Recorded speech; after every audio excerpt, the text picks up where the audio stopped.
Because to truly be there for someone, you have to understand that everything in you and everything in them consists of the same thing.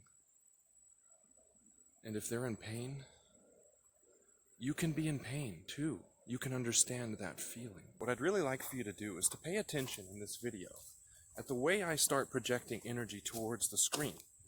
Every now and then you can feel something different than you feel when I'm just talking or looking away. You know, this is something completely different than when I actually project my energy towards you. Most people have experienced true emotions. And what I mean by that is if something bad happens to someone else, you know, you can feel that inside of you. Not everybody has that, and mostly empathic people have that. That was pretty cool. But what you're doing is, instead of receiving that kind of feeling and that kind of emotion, you're delivering that kind of emotion, and you're establishing a connection to let the people around you or the person you're talking to know that you truly understand and you truly have empathy for what they're feeling. And when you do that, it's all in the eyes. You can push that energy out from the eyes. Hey, look at this. Nice. I'm going to go down here where a deer has been drinking water. That deer and I are in the same place now. But I want to show you something. So let me find a place to set the phone, and I'll be right back. Bye. Whoa, look. It's the furry one. That's a cool rare mushroom. Old man of the woods, I think. And look, some little guys here. Alright, let's do this. Well, you know what? There's nowhere good to put my phone down here. I don't want it to break. So I'm going to teach you just holding it. Alright. Okay, so right now I have it turned off. I'm speaking with you. You know I'm here, you know I'm talking.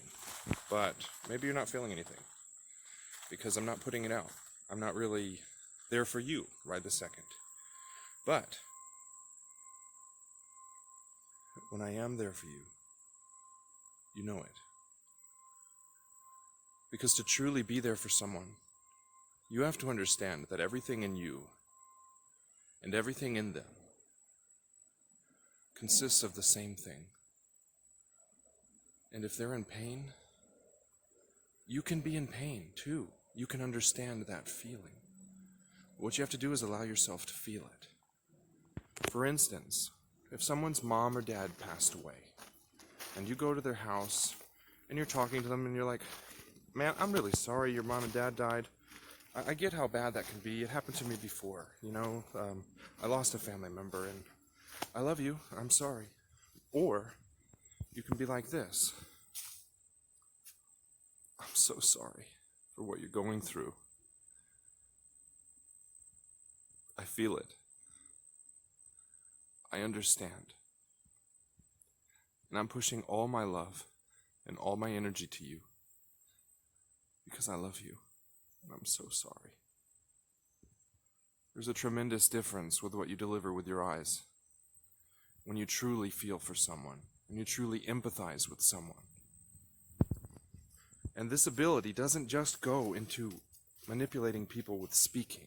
And the reason I say that is because if you're trying to make someone feel better, you're still manipulating them. So don't get that confused, okay? You are manipulating. But you can actually transmit the positivity from you into someone else in the exact same way. If someone's down and you want to make them feel better, take all of the good times and good emotions and good experiences in you, focus them into one memory, like a memory power, almost like a power bank, and try and experience all those emotions in yourself really quickly, and then push those emotions towards the person that you're trying to help. And that's the difference between an empath person and a regular person. And I don't mean regular person in any kind of offensive way. I'm just meaning it as not an empath.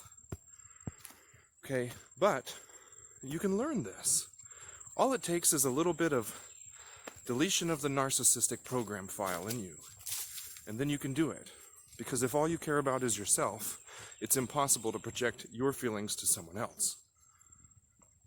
But sit down in meditation at night. Focus on understanding how you feel about things. And when you finally get an understanding of how you feel about things, then you can see how other people feel about things. Because we are all experiencing this. And who's to say that you're not the only person that exists, and your test here is to be able to relate to the others. It's also something that can help people with depression, with suicidal thoughts, with just deep sadness.